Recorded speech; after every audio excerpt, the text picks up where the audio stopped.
नमस्कार। आज की वीडियो में हम बात करेंगे व्यंजन।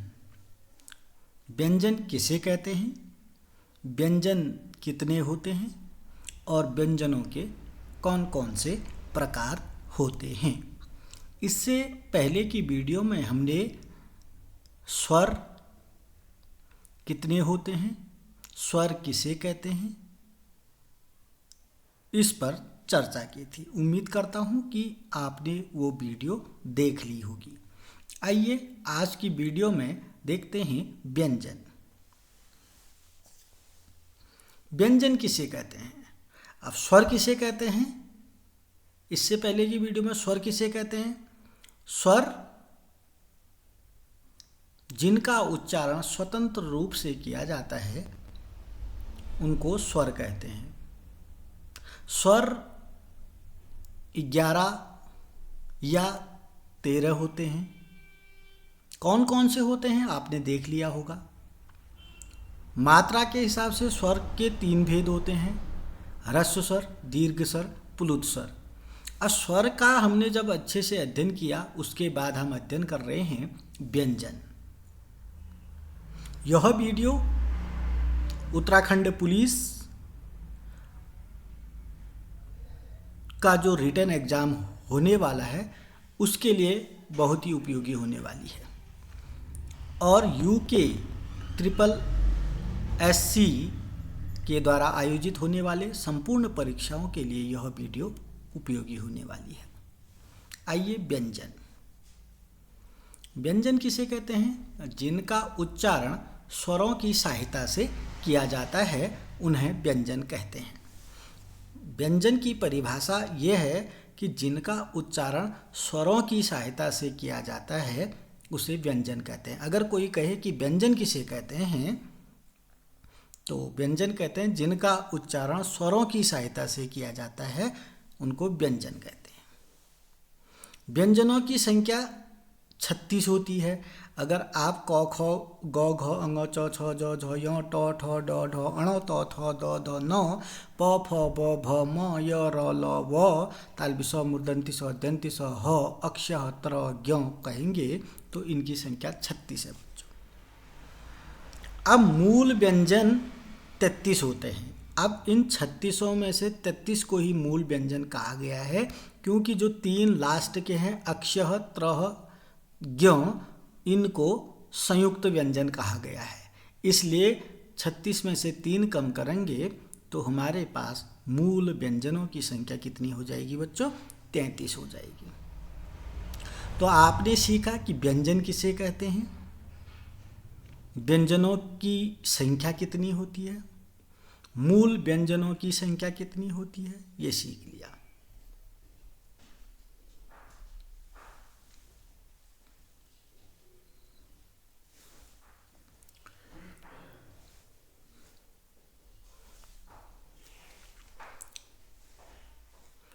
अब हम देखेंगे स्पर्श या वर्गीय व्यंजन। अब व्यंजनों को अलग अलग भागों में विभाजित किया जा रहा है। क से ज्ञ तक मैंने आपको सुना दिए हैं, आपको आते भी हैं। इनकी संख्या 36 होती है और मूल 33 होते हैं। अब उनमें से जो स्पर्श व्यंजन कौन कौन से हैं, स्पर्श व्यंजन को ही वर्गीय व्यंजन भी कहते हैं। अब ये संख्या में 25 हैं बच्चों क से म तक 25 स्पर्श व्यंजन होते हैं। तो स्पर्श व्यंजन कितने होते हैं कहेंगे तो उत्तर आएगा 25। कौन कौन से होते हैं, क से म तक। अगर क से म तक आप पढ़ेंगे क ख ग घ अंग च छ ज छ य ट ठ ड ढ अण त थ द ध न प फ ब भ म तो कितने हो जाएंगे 25। ये 25 जो हैं स्पर्श व्यंजन कहलाते हैं बच्चों। अब इनको स्पर्श व्यंजन इसलिए भी कहा गया है बच्चों, जब हम इनका उच्चारण करते हैं तो हमारी जीभ जो है कहीं ना कहीं स्पर्श करती है। ठीक है, क ख ग जीभ का उच्चारण के विभिन्न भागों को स्पर्श करने के कारण ही इनको स्पर्श स्पर्श का मतलब छूना, जीभ के द्वारा छूना। ठीक है ना। स्पर्श व्यंजन कितने बताए गए हैं बच्चों, 25 बताए गए। कितने कौन कौन से होते हैं? क से म तक होते हैं। अब इन स्पर्श व्यंजनों को वर्गीय व्यंजन भी कहते हैं, क्योंकि इन 25 को हमने 5 वर्गों में विभाजित करना है। ठीक है ना, 25 5 5 25 होता है ना। 5 वर्गों में विभाजित करने के कारण इनको वर्गीय व्यंजन कहते हैं। स्पर्श क्यों कहते हैं? क्योंकि हमारी जीवा मुख के विभिन्न भागों को स्पर्श करती है, इसलिए इनको स्पर्श व्यंजन कहते हैं। स्पर्श व्यंजन या वर्गीय व्यंजन कितने होते हैं? 25 होते हैं। कौन कौन से होते हैं? क से म तक होते हैं। अब हमने क्या करना है? इन 25 व्यंजनों को वर्गीय व्यंजन कहा है तो 5 वर्गों में हम इनको विभाजित करेंगे बच्चों। इनको 5 वर्गों में विभाजित किया जाता है, इसलिए इनको वर्गीय व्यंजन भी कहा जाता है। इस स्लाइड में क्या सीखा आपको? आप अच्छे से सीख लीजिएगा। अंत में आपके लिए मैं 10 बहुविकल्पी प्रश्न भी लेकर आया हूं। वहां पहुंचने से पूर्व हम पहले कुछ सीख लेते हैं। हमने स्वरों के विषय में अच्छे से सीख लिया है। आज हम व्यंजनों के विषय में सीख रहे हैं। व्यंजन जिनका उच्चारण स्वरों की सहायता से किया जाता है व्यंजन कहते हैं। इनकी संख्या 36 होती है। मूल व्यंजन 33 होते हैं। अब मूल व्यंजन 33 क्यों होते हैं इसके विषय में मैं बता चुका हूं। सबसे पहले स्पर्श व्यंजन, जीवा का मुख के विभिन्न भागों को स्पर्श करने के कारण स्पर्श व्यंजन इनको कहते हैं। क से म तक ये 25 है। इन 25 को वर्ग में भी 5 वर्गों में विभाजित किया जाता है, इसलिए इनको वर्गीय व्यंजन भी कहते हैं। अब 5 वर्गों में विभाजित करते हैं बच्चों, ये किया है।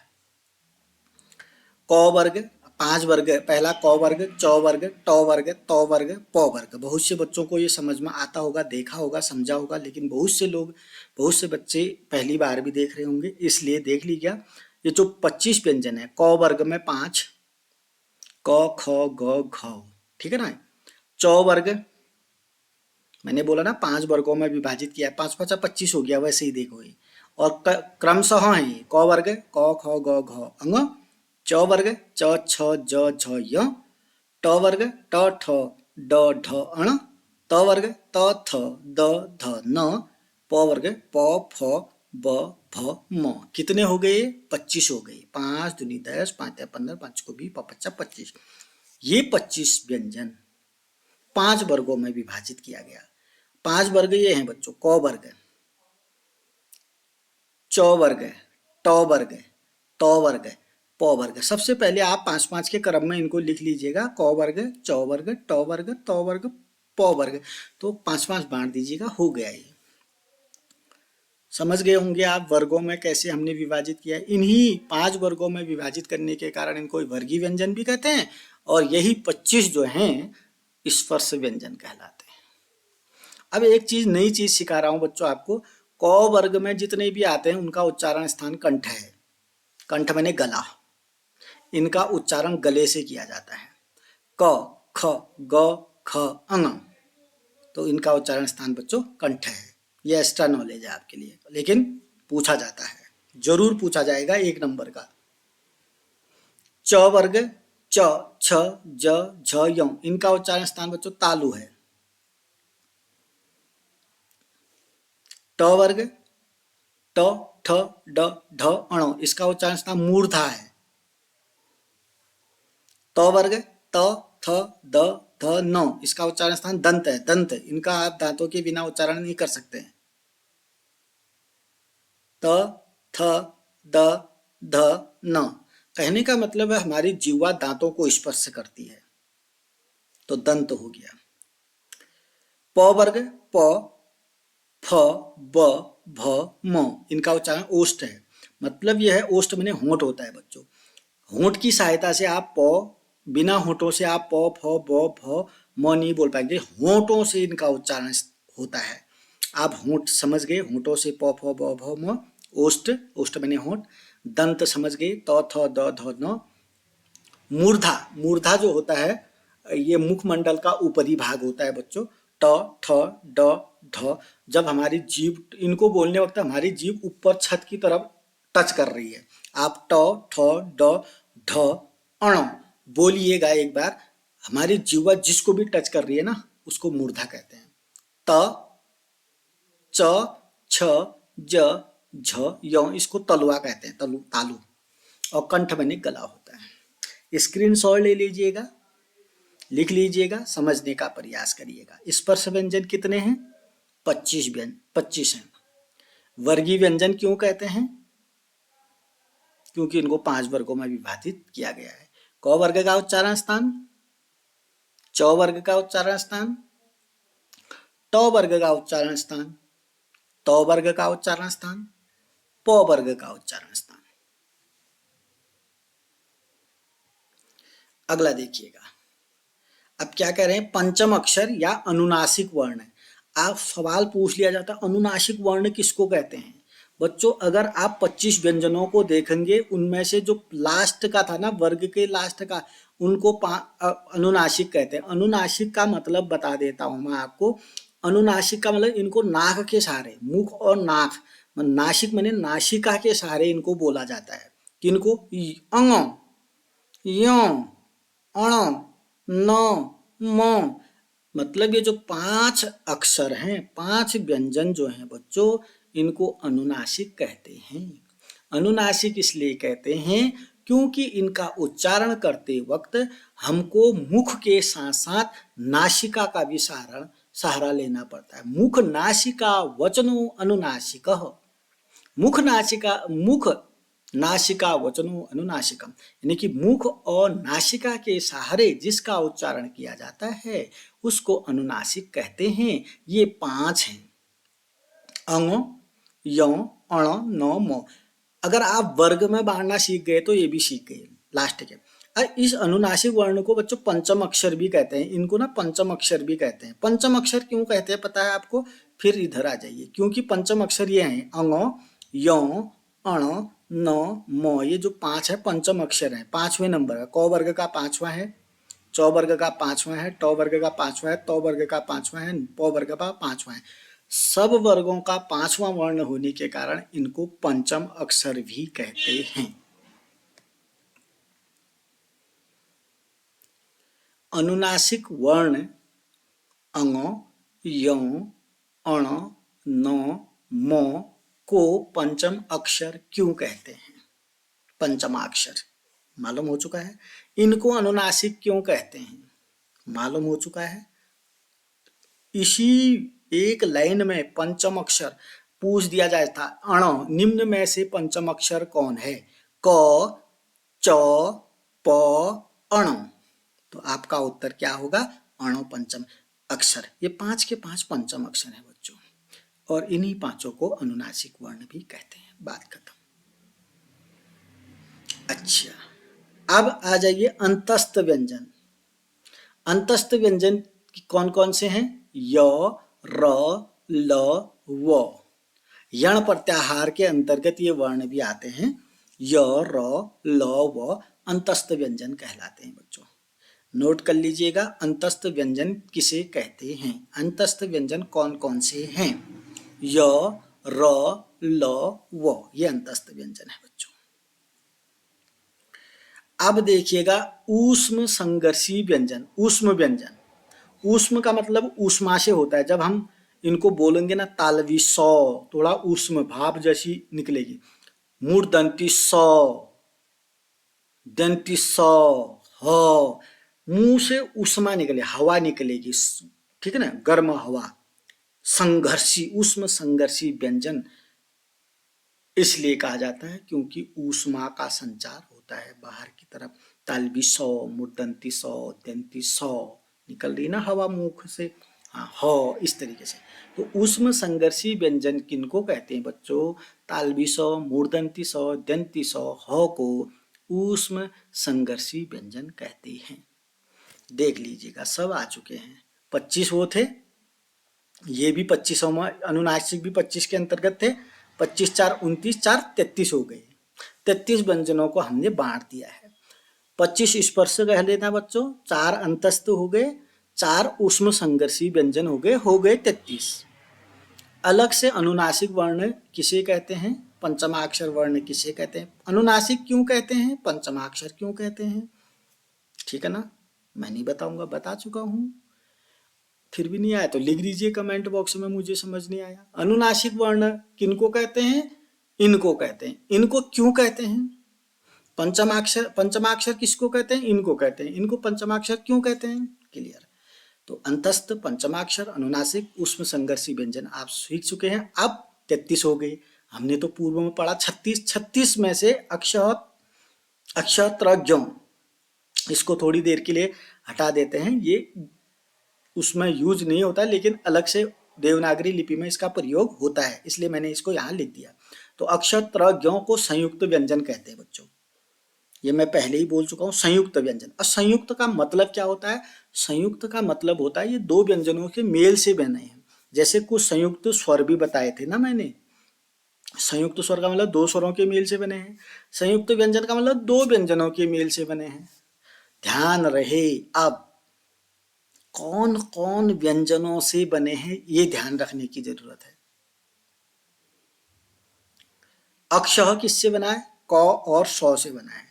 बहुत ही दिक्कत हो जाती है बच्चों। अक्षह बना है, क अक्षह बोलते हो ना, अक्षह। अक्षह में क का उच्चारण होता है और स का उच्चारण होता है, लेकिन स ये षटकोण वाला स, ध्यान रखिएगा। बार बार बोल देता हूँ, षटकोण वाला स, ठीक है ना। अक्षह संयुक्त व्यंजन है बच्चों, वह क और स के मेल से बना है। चाहे तो आप इसमें अ भी जोड़ सकते हैं, धन अ कर सकते हैं, ठीक है। मैंने अ सभी में लगा सकते हैं, इसलिए मैंने लगा नहीं रखा है। अक्षह क और स से बना है। अब त्र किससे बना है? त्र में तो है ही, और एक क्या है? र है। क्या है? एक र, ठीक है ना। और ज्ञ, ज्ञ को पूछ लिया जाता है बच्चों। देखो तुम लोग सभी बच्चे ज्ञ का उच्चारण गौ से करेंगे, गौ नहीं आता है, और विकल्प में गौ ही दे देंगे। तो ज्ञ का उच्चारण ज्ञ नहीं करके ज्यों होता है बच्चों। ज्यों, ये ज्यों पढ़ते हैं ना, ज्ञ गौ जैसा लग रहा है, इतना बता रहा हूं मैं, नहीं तो ये गड़बड़ हो जाएगी। इसको ज्यों न पढ़ करके ज्यों पढ़ा जाए। क्या पढ़ा जाए? ज्यों। ज्ञानी को ज्ञानी पढ़ा जाए, तब आएगा ये। तो अब भले हम उच्चारण हमारा जैसा भी है, हम बोल पा रहे ज्ञानी कहते हैं ना, आप उसको ज्ञानी नहीं ज्ञानी, ये जौ आना चाहिए। अगर इतना बोलने के बाद आपने ये गलत कर दिया तो फिर तो कोई फायदा ही नहीं। इतना बोल रहा हूं मैं, ज्यों ज्यों भी पढ़ रहा हूं और बोल रहा हूं जौ। ज्यों बच्चों संयुक्त व्यंजन है, उसमें जौ और यों आते हैं, इसलिए ज्यों को नहीं तो गौ और यों आना चाहिए ना, नहीं, गौ नहीं आएगा। ज्यों, ज्ञानी, ज्ञानी। ज्यों जो बना है जौ और यों से बना है। अब अक्षर त्र ज्यों तो संयुक्त व्यंजन हो गए मेरे। 33 + 3 36 हो गए। तो 36 व्यंजन आप अच्छे से सीख चुके हैं। 25 स्पर्श व्यंजन, 4 अंतस्थ व्यंजन, 4 ऊष्म व्यंजन और 3 संयुक्त व्यंजन। अब एक ये स्र जो होता है, श्रीमान, स्र जो बनता है बच्चों, ये भी संयुक्त व्यंजन एक्स्ट्रा अतिरिक्त में इसको ले लें। स्र जो बनता है स और र से बनता है। ये चीजें आप कभी वर्तनी में सीख लिए होंगे, छोटी कक्षाओं में या बीए की कक्षाओं में। आप वर्तनी विश्लेषण में ये आपके काम आएंगे। वर्तनी भी पूछ ली जाती है बच्चों। अगर इससे इस इन अक्षत्रज्ञों से संबंधित कोई वर्तनी पूछेगा, तुम्हारा वैसे वर्तनी वैसे ही गलत हो जाएगी। तो इसका ज्ञान आपको वहां पर होना चाहिए। स्र, तालवी सौ धन र, स्र, ठीक है ना। तो इतनी चीजें आपने इस वीडियो में सीखी। अब मैंने क्या बोला था? बहुविकल्पी प्रश्नों के साथ आपने कितना सीखा, आइए जानते हैं। अभी और है, उसके बाद आपको बहुविकल्पी प्रश्न पूछे जाएंगे, क्योंकि कुछ मेरे व्यंजन तो हो गए, स्पर्श व्यंजन हो गए थे, अंतस्थ व्यंजन हो गए थे, और ऊष्म व्यंजन हो गए थे, संयुक्त व्यंजन हो गए थे। कुल मिलाकर के 33 + 3 36 व्यंजन हमने सीख लिए। अब कुछ ये सवाल पूछ लिया जाता है, उत्क्षिप्त द्विगुण व्यंजन किसको कहते हैं? नोट कर लो इसको। उत्क्षिप्त और द्विगुण व्यंजन कहते हैं ड और ढ को बच्चों। ये बहुत विशेष अलग। मैंने सारे व्यंजन तो सीख लिए, लेकिन वो पूछ देगा उत्क्षिप्त व्यंजन किसे कहते हैं, द्विगुण व्यंजन किसे कहते हैं, वह है ड और ढ। उत्क्षिप्त ड और ढ बच्चों उत्क्षिप्त व्यंजन है, द्विगुण व्यंजन है, केवल दो ही हैं। उत्क्षिप्त व्यंजन या द्विगुण व्यंजन केवल दो है, एक ड है एक ढ है। नोट कर लो, बस याद कर लो। अब है अघोष व्यंजन, घोष व्यंजन। अघोष व्यंजन गले के कंपन से गूंज नहीं होती। घोष का मतलब होता है बच्चों आवाज, गूंज। अघोष का मतलब गूंज नहीं होती। घोष माने क्या होता है? आवाज या गूंज। तो अघोष व्यंजन किसको कहते हैं? जिसमें गूंज नहीं होती, कंपन से गूंज नहीं होती, उनको अघोष व्यंजन कहते हैं बच्चों। वर्ग के पहले दो वर्ण, अभी मैंने 5 वर्ग, क वर्ग,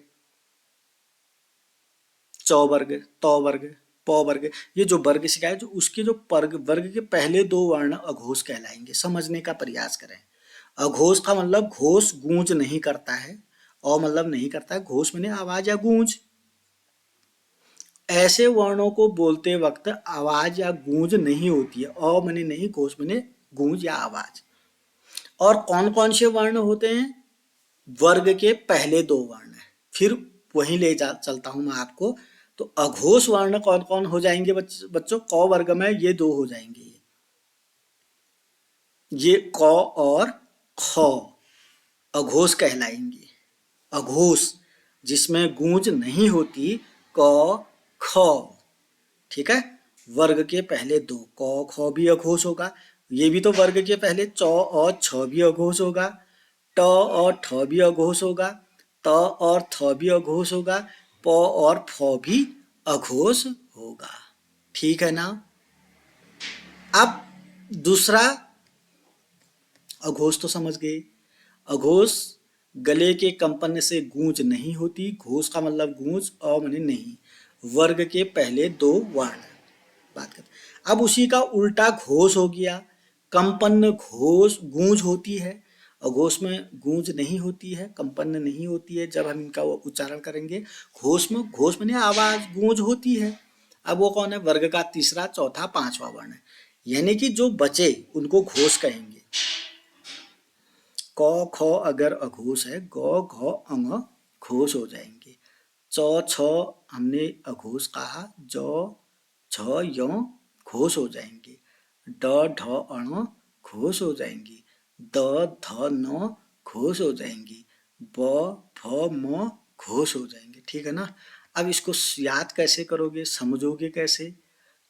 अघोष जिसमें घोष गूंज नहीं होती है, वर्ग के पहले दो अक्षर कौन कौन से हैं वैसे ही पता चल जाएगा अगर आपने 5 वर्गों में विभाजित करना सीख लिया। घोष जिसमें गूंज होती है, वर्ग के तीसरा, चौथा, पांचवा अक्षर। कितना सरल हो गया है? हो गया ना? अघोष आ गया, घोष आ गया। अब सीखते हैं बच्चों अल्प प्राण, महाप्राण। उन्हीं व्यंजनों में अल्प प्राण, प्राण का मतलब वायु, अल्प माने कम, कम वायु लगती है उच्चारण में, कम वायु निकलती है। अल्प प्राण व्यंजन उनको कहते हैं जिनके उच्चारण में कम वायु निकलती है। जैसे क, ग, अंग। ये क्या बता रहा है? वर्ग का पहला, तीसरा और पांचवा वर्ण है। वर्ग का पहला, तीसरा, पांचवा वर्ण है। ये अल्प प्राण कहलाते हैं। अल्प प्राण किसको कहते हैं? जिसमें वायु कम निकलती है। उच्चारण में जिसमें वायु कम निकलती है उसको अल्प प्राण, प्राण माने वायु, अल्प माने कम। ठीक है। अब इसके अंतर्गत कौन से व्यंजन आते हैं? पहला वर्ण, तीसरा वर्ण, पांचवा वर्ण। आप यहाँ पर लिख लीजिए अपनी कॉपी में, पहला वर्ण अल्प प्राण, पहला वर्ण, तीसरा वर्ण, पांचवा वर्ण है। तो क पहला वर्ण है, ग तीसरा वर्ण है, अंग पांचवा वर्ण है। वैसे च वर्ग में पहला वर्ग वर्ण, तीसरा वर्ण, पांचवा वर्ण। ट वर्ग में देख पहला वर्ण, तीसरा, पांचवा। त वर्ग में पहला वर्ण, तीसरा वर्ण, पांचवा वर्ण। प वर्ग में देखेंगे पहला वर्ण, तीसरा वर्ण, पांचवा वर्ण। क्या आप अल्प प्राण समझ पाए? अल्प प्राण का मतलब है जिसमें वायु कम निकलती है। अल्प का मतलब कम, प्राण का मतलब वायु। अब अल्प प्राण व्यंजन कौन से हैं? वर्ग का पहला, तीसरा और पांचवा वर्ण है, उनको अल्प प्राण कहते हैं। फिर वर्ग, जो वर्गीय विभाजन किया वहां चले जाइए, पहला कौन है, तीसरा कौन है, पांचवा कौन है, आराम से समझने का प्रयास करिए। और ये तो मैंने समझिए, इसी को इस तरीके ही अल्प प्राण किसको कहते हैं, पहला, तीसरा, पांचवें वर्ण को अब तुमने सीखा है। ठीक है। अब महाप्राण किसको कहेंगे, जिसमें वायु अधिक निकलती है, और तीन तो इसमें जो बचे वो वहां आ जाएंगे, दूसरा और चौथा वर्ण। पहला, तीसरा, पांचवा तो अल्प प्राण कहलाएगा, दूसरा और चौथा वर्ण, ख दूसरा है ना, क वर्ग का, क वर्ग में ख जो है दूसरा वर्ण है, और घ भी, ख चौथा वर्ण है।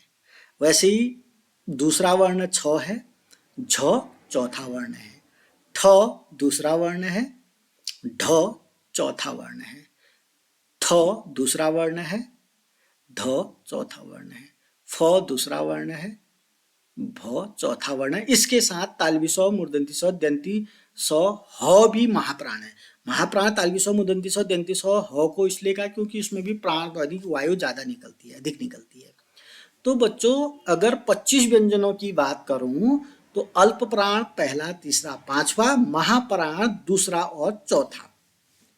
अल्प प्राण किसे कहते हैं, महाप्राण किसको कहते हैं, अघोष किसको कहते हैं, घोष किसको कहते हैं। अघोष, घोष, अल्प प्राण, महाप्राण, इसको बारीकी से पढ़ लीजिएगा, समझने का प्रयास करिएगा, नहीं तो ये कंफ्यूज कर देंगे तुम्हें। जितना कंफ्यूज होते हैं उतना देखो इसको, लेकिन समझो, इसको समझना है, रटना कम, समझना ज्यादा है। तो स्क्रीनशॉट ले लो, लिख लो, नोट कर लो, अच्छे से पढ़ लो बच्चों। तो चलिए, अब आपने वर्णमाला के अंतर्गत स्वर सीखे, व्यंजन सीखे। अब आपके के लिए 10 बहुविकल्पी प्रश्न है, जिनका उत्तर मैं नहीं बताऊंगा, आपको समय दूंगा, आपको कमेंट बॉक्स में उसका उत्तर लिखना है। पहला प्रश्न है, स्वर किसे कहते हैं।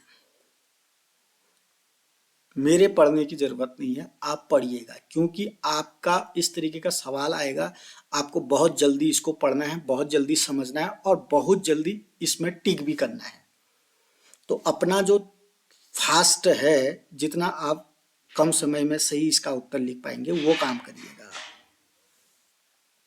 स्वर किसे कहते हैं, विकल्प अ, जिनका उच्चारण नहीं किया जा सकता, विकल्प ब, जिनको लिखा नहीं जा सकता, विकल्प स, जिनका उच्चारण स्वतंत्र रूप से किया जाता है, विकल्प द, उपरोक्त में से सभी। अगर आपको लगता है ये प्रश्न भी किसी प्रतियोगी परीक्षा में पूछा जा सकता है, जैसे उत्तराखंड पुलिस रिटन एग्जाम में पूछा जा सकता है, या समूह क के किसी भी प्रश्न पत्र में ये पूछा जा सकता है, तो आप वीडियो को लाइक जरूर करिएगा और उसके बाद इसका उत्तर जरूर लिखिएगा।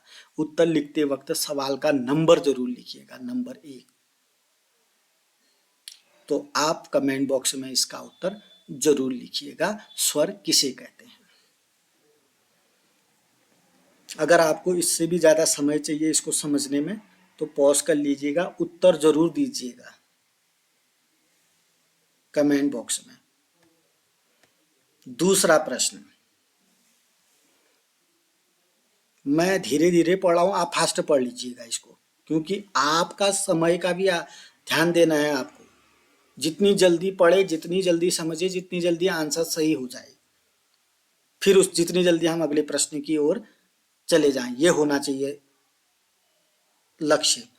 तो मात्रा के आधार पर स्वर कितने प्रकार के होते हैं, स्वर जब हमने पढ़े तो स्वर मात्रा के आधार पर कितने प्रकार के आपको बताए गए हैं। ऑप्शन अ 2 प्रकार के, ब 3 प्रकार, सौ 4 प्रकार, द 5 प्रकार। अगर आपको समय चाहिए, पहले तो आपने इतने में समझ जाना चाहिए और उत्तर लिख लेना चाहिए। अगर फिर भी समय चाहिए पॉज कर लीजिएगा, आंसर जरूर दे दीजिए। आपको आंसर इसका जरूर देना है। कमेंट बॉक्स में आंसर देते वक्त प्रश्न की संख्या जरूर लिखिएगा। तीसरा प्रश्न है, व्यंजन किसे कहते हैं? ऑप्शन ओ जिनका उच्चारण किया जाता है, ऑप्शन बी जिनका उच्चारण नहीं किया जाता है, ऑप्शन सौ जिनका लेखन नहीं किया जाता है, ऑप्शन दो जिनका उच्चारण स्वरों की सहायता से किया जाता है। जो भी इसका विकल्प है उसको आपको कमेंट बॉक्स में लिखना है। अभी तक आपने वीडियो को लाइक नहीं किया है तो लाइक जरूर करिएगा।